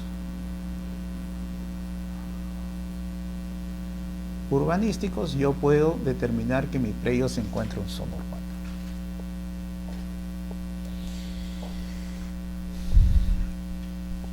Pero también hubo una referencia jurisprudencial, ¿no? Que gente que quería iniciar el proceso de prescripción urbana, de prescripción adquisitiva en zona urbana, pero todavía no quería declarar su edificación porque quizá el costo le era mayor o se complicaba el procedimiento. Entonces muchas veces se dijo que no se podía porque era condición, sí o sí, declaración de fábrica con prescripción adquisitiva de dominio, o que hay una fábrica regularizada porque es la condición para que el notario intervenga en el mismo. Pero viendo que eran actos separables y no necesariamente que estén ligados uno u otros, se dijo que sí se podía realizar esta referencia de declarar prescripción adquisitiva de dominio sin necesidad de declarar fábrica, porque posteriormente se iba a declarar lo que es la regularización de fábrica. Entonces daba la posibilidad a sanear el terreno sin declarar la fábrica. Sanear el terreno, o sea, el saneamiento de la titulación sin declarar necesariamente, sin declarar la fábrica, sin la declaratoria de fábrica. Y se podía hacer y registralmente no había impedimento en eso. Pero eso conllevó a que la ley 27333 sea aún más detallista. Si yo puedo declarar mi titulación por procedimiento de prescripción adquisitiva de dominio sin declarar la edificación, entonces ¿por qué no terrenos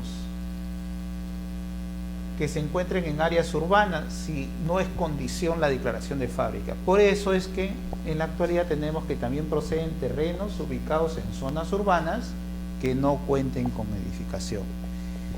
Y la ley 27333 amplía esto en terrenos con la condición que se encuentren en zonas urbanas. ¿Ah?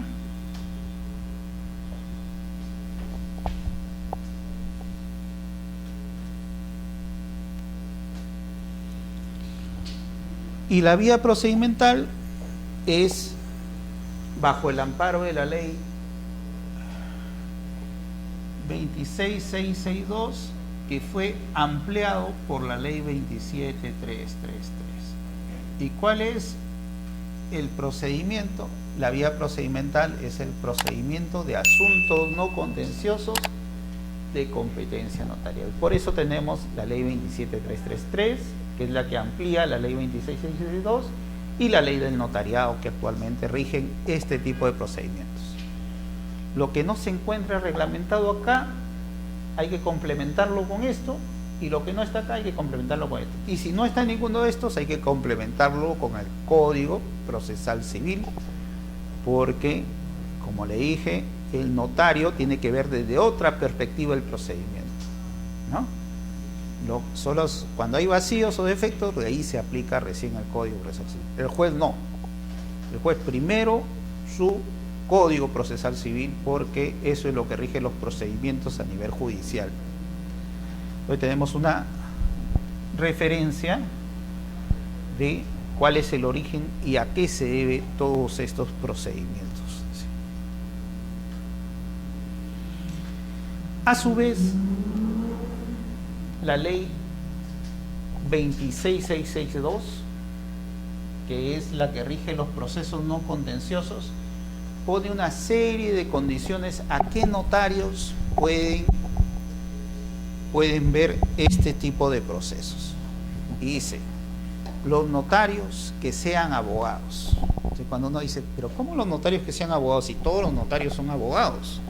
Incluso la ley del notariado te dice que que el notario es el abogado, ¿no?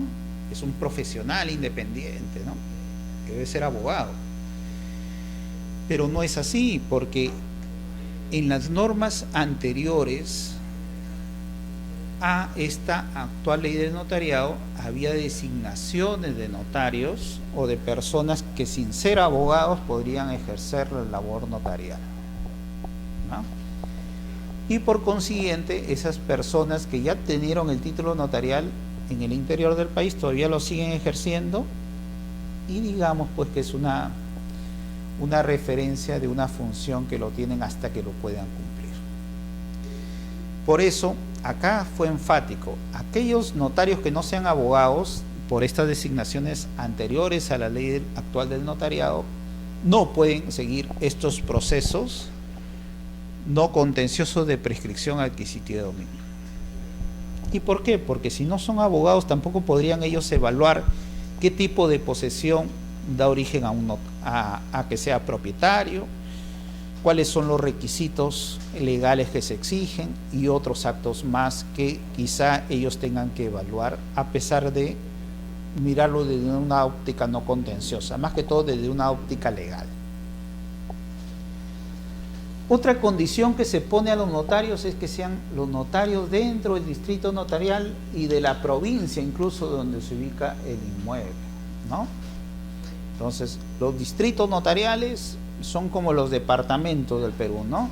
Igual los distritos notariales a nivel del Perú también se dividen en referencia a la competencia que ejerce un colegio de notarios en referencia a todo un territorio de una localidad. Dentro de ese distrito notarial es que los notarios pueden realizar esta función de procesos no contenciosos. ¿Y por qué no podría ser el notario de otro distrito notarial? Porque dentro del proceso el notario tiene que acercarse al bien para constatar la posesión pacífica y pública, quizás no constante, porque la constante la va a evaluar en referencia a las pruebas que le presenten en el proceso, pero sí la pacífica y pública, ¿no? Y si es el notario de otro distrito notarial, no va a tener competencia para ejercer esa función de inmediación que se necesita dentro de estos procesos no contenciosos. Y también se dice que no son competentes cuando nos encontramos a un proceso que corresponde a COFOPRI. ¿Y por qué? Porque si ya COFOPRI, que es una entidad administrativa, que actualmente es un órgano de asesoría de los gobiernos regionales o municipales, ¿no? Está por estos convenios en proceso de formalización. No vaya a ser que COFOPRI diga que A es propietario y después un notario diga que B es el propietario. Y lo que propiciaríamos ahí sería un conflicto de intereses entre dos personas. Para que no exista esas contradicciones, y debido a que los notarios pierden competencia cuando básicamente el proceso está atribuido a otro funcionario, los notarios no pueden asumir competencia al respecto. Por ejemplo, en un juicio, en un proceso, un procedimiento judicial, el notario no puede ir y sacar copia certificada del expediente, copia legalizada del expediente que está en el oficio del juez.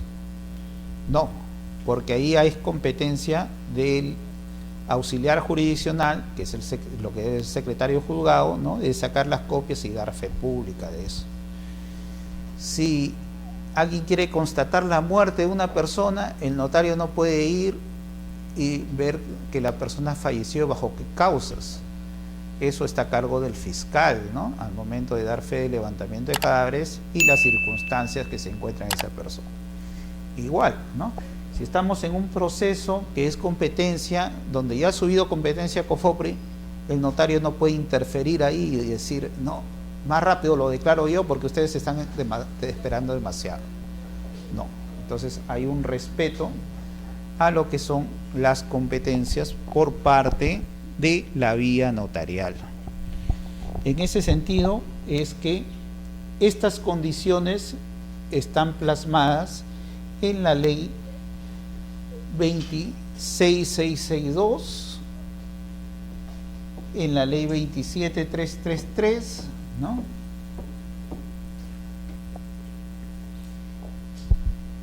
en referencia a cuál es la competencia especial.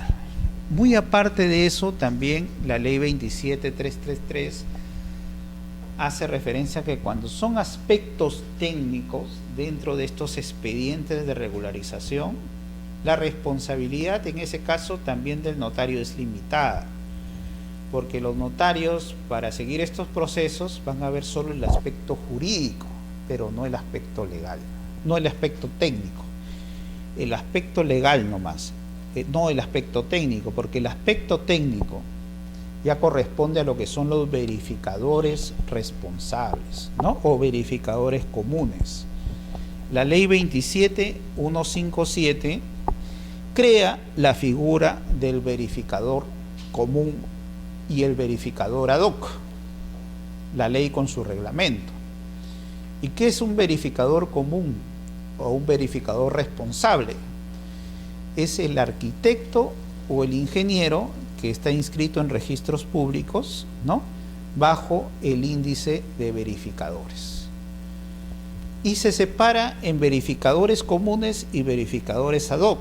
Los verificadores comunes o verificadores responsables son profesionales independientes, arquitectos e ingenieros que están viendo, ¿no?, en referencia a la parte técnica de la edificación, la conformidad del mismo en cuanto a tipo de edificación, en el cumplimiento o incumplimiento de las normas de zonificación, y para eso pueden recoger diversas normativas, ¿no?, desde el Reglamento Nacional de Construcciones, cuando hablamos de regularización de edificaciones, ordenanzas u otros tipos de disposiciones municipales, incluso en la verificación del certificado de parámetros urbanísticos, que más o menos contempla cuáles son las disposiciones normativas urbanas dentro de la localidad en la actualidad,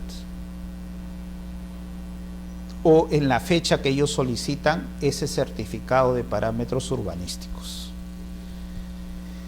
Entonces, en el aspecto constructivo, si está bien construido, mal construido, si la edificación cumple con los parámetros urbanísticos en cuanto a la altura, en cuanto los retiros, en cuanto al área, en cuanto a las áreas libres a respetar u otros, ¿no?, esas partes no son de competencia de los notarios, sino del verificador responsable, y bajo ese amparo le limita responsabilidad sobre los mismos.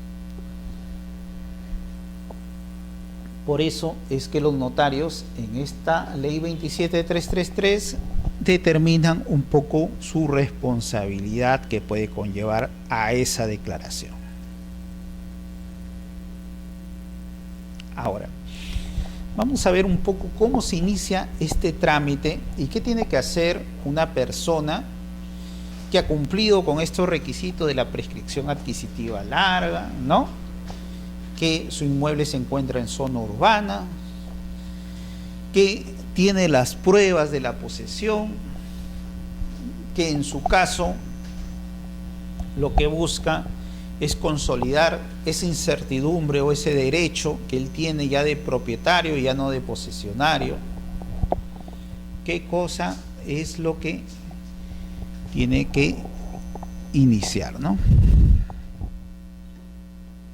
Primero voy a registros públicos y veo la condición de la inscripción del terreno que estoy ocupando. Y para eso puedo sacar una copia literal, ¿no? Para ver el historial de el predio que yo estoy ocupando. Y ahí determinaré a nombre de quién se encuentra inscrita la propiedad.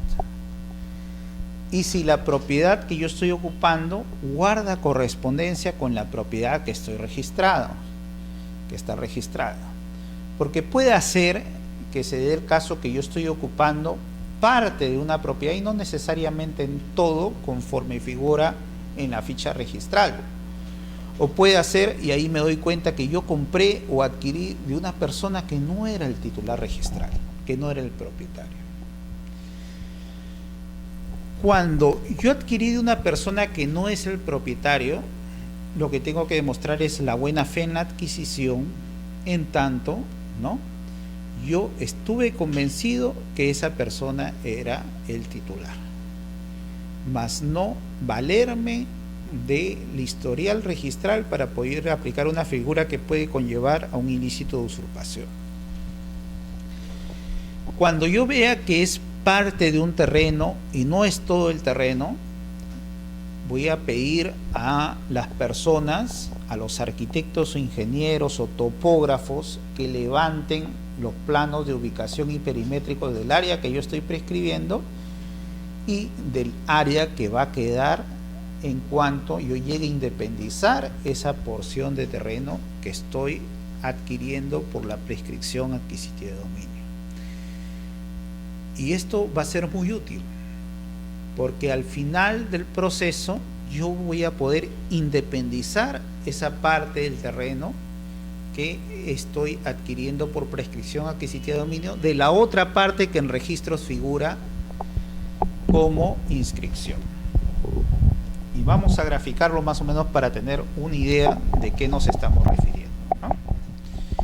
En registros públicos puede hacer que aparezca que es un terreno de, supongamos, 4.000 metros cuadrados, y de los cuales yo solo estoy en posesión de 100 metros cuadrados. ¿Ya? Cuando la casita por primera vez se inscribió en registros, habíamos dicho que a eso se llama inmatriculación.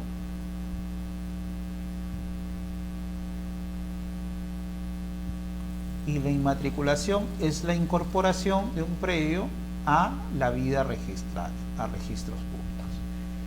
Cuando se incorpora la casa a registros públicos, se abre lo que se llama una partida electrónica o una partida registral, ¿ya? Partida registral. Esta partida registral te dará información básica del terreno.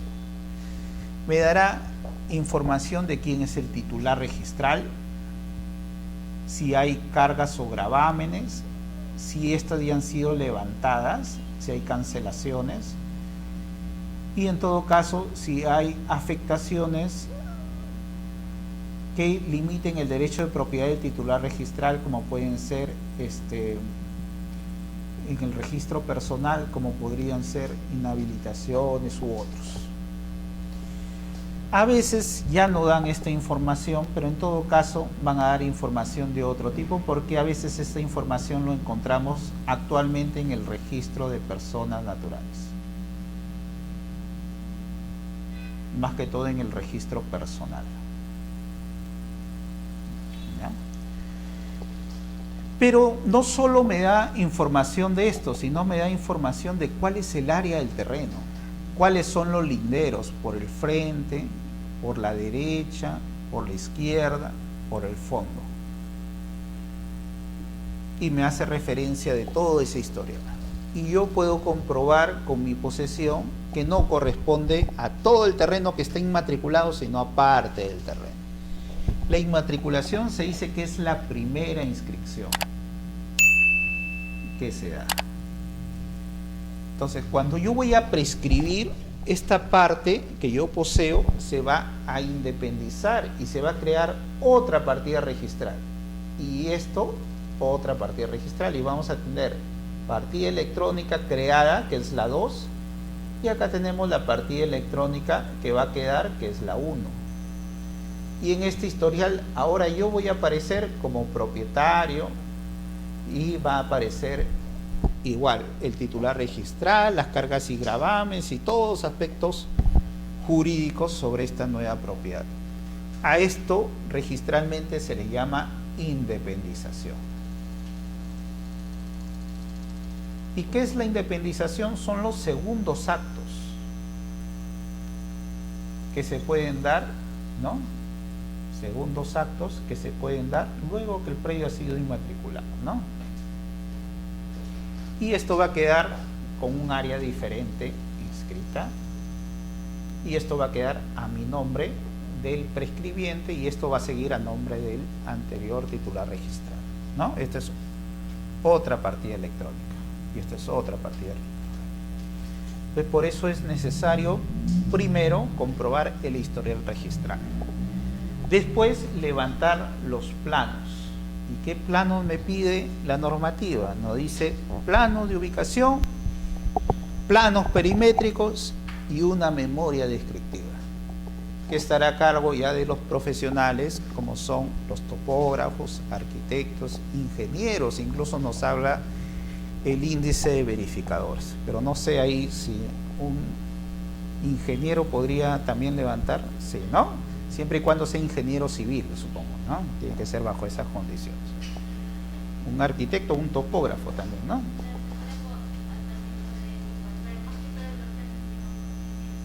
Ingeniero civil. Sí, díganme. Por ejemplo, eso se da siempre y cuando, digamos, el área rural esté en armonía con el bien común. Ah, muy buena pregunta, claro. Cuando hagamos el estudio de las partidas electrónicas, de las partidas registrales, hay que ver que cuando se haya aperturado la partida se haga referencia, por ejemplo, un lote y manzana, ¿ya? Una lotización correctamente independizado, en todo caso un área, pero donde no haga referencia que es un bien común, porque si te dice esto es un parque que lo independizado de una habilitación urbana, entonces ahí estamos hablando que es un área que no puede ser prescrita, un parque, ¿no? Porque es un área pública y de uso público. Pero si vemos la partida registral y determinamos que es un predio que está a nombre de un particular, donde todavía no ha habido habilitación urbana, entonces ahí sí podemos prescribir, porque historialmente todavía no existe esa referencia. Si es predio privado o si es predio público, ¿ya? Eso también me permite ampliar la necesidad que para iniciar el proceso de prescripción adquisitiva de dominio yo tenga que pedir la copia literal del dominio del predio, ¿ya? Es necesario eso. Y en cuanto sean la presentación de planos, si es que yo no tengo la ficha registral, incluso pedir previamente el informe catastral del predio, la búsqueda catastral, para determinar que exclusivamente en ese predio es el que corresponde a mi lote. No vaya a ser que la información que yo busque por el índice sea de otro lote y no sea el que yo estoy prescribiendo en verdad en forma material. Porque cuando habíamos visto que la prescripción adquisitiva de dominio se basa en la posesión, es una posesión material, ¿no? No es que yo crea que yo estoy poseyendo el lote de allá, pero yo en verdad estoy poseyendo el lote de acá. No, es la posesión material de lo que en verdad yo estoy poseyendo, ¿ya? Por eso, la copia literal, la búsqueda catastral. Copia literal para determinar quién es el propietario, las condiciones del área y también el tipo de bien que estoy prescribiendo, que sea un bien que sea factible de prescribir, ¿no? Y no un bien así supeditado.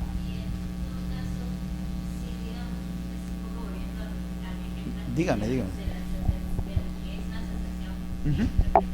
¿Ya?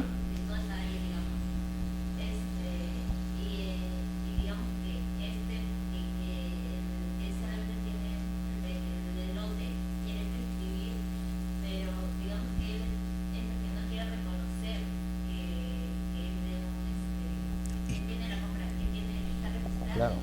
En ese caso no hay problema, porque ¿qué pasa?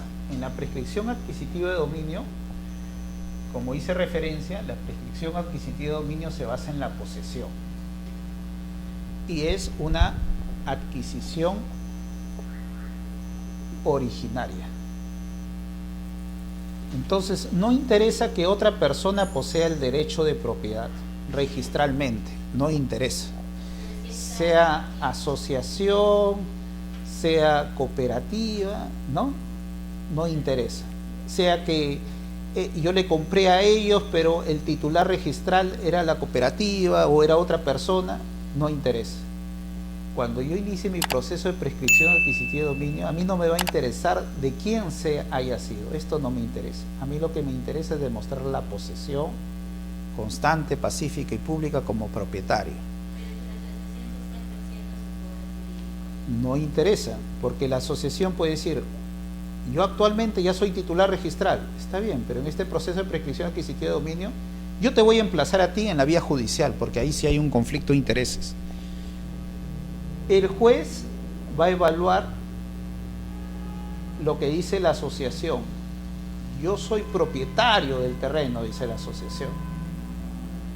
Y va a evaluar a mí, que yo soy el prescribiente. Vamos a ponerlo al revés. O sea, yo soy el demandante. ¿Quién es el demandante? Yo, porque yo soy el poseedor. ¿Y quién es el demandado? La asociación, porque la asociación dice que él es el actual propietario y titular registral. Entonces, pero el juez acá, como te digo, en la prescripción adquisitiva de dominio es contencioso, porque él va a decir: ¿le doy la razón al demandante o le doy la razón al demandado? Tráiganme pruebas, ¿no? Y va a evaluar sus pruebas. Y el demandante va a decir: ya está bien, actualmente es propietario de la asociación, por eso lo estoy emplazando a ellos, pero también estoy emplazando a quien me vendió, que era la cooperativa. Y pruebas pongo el contrato de compra-venta, los recibos de pago que yo he hecho a la municipalidad, agua, luz, no sé si ahí nació mi hija, ahí estuve viviendo, tengo notificaciones, todo eso va a demostrar mi posesión constante, ¿ya? Pacífica, que no he tenido procesos por la cual me hayan usurpado a la fuerza, me hayan quitado a la fuerza, ¿no? El bien, no ha habido interrupción en mi plazo posesorio. Pública, estoy pagando mis impuestos, yo soy propietario públicamente y estoy ejerciendo la posición pública, ahí he edificado mi casa, todos conocen que yo vivo ahí, ¿no? Entonces, posición constante, pacífica, pública, continua. Se demostró que pasaron los 10 años, sí. Por más que, ¿no? Puede ser. Incluso el plazo corto también, porque el justo título es el título válido para transferir.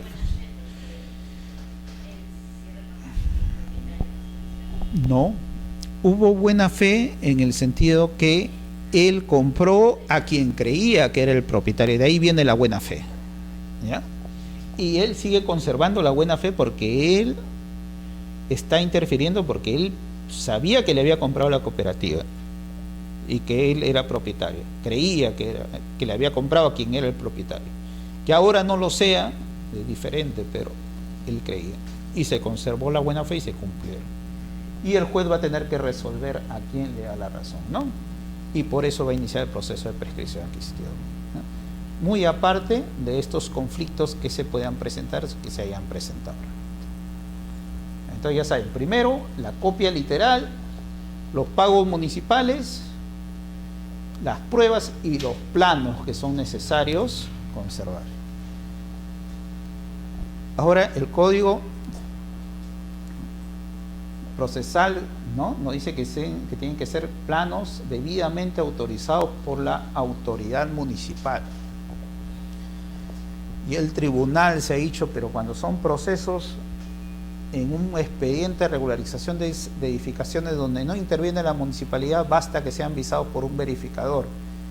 Pero eso como que está contrariando un poco la norma del Decreto Supremo 001 del 2009, que ya mejor lo vemos el día lunes para continuar estos procesos. Y ya poco a poco vamos a centrarnos acá, porque si empiezo de frente, como que se te va a complicar el asunto, ¿ya? Entonces ya creo que ahí lo dejamos y ya vemos el proceso en sí.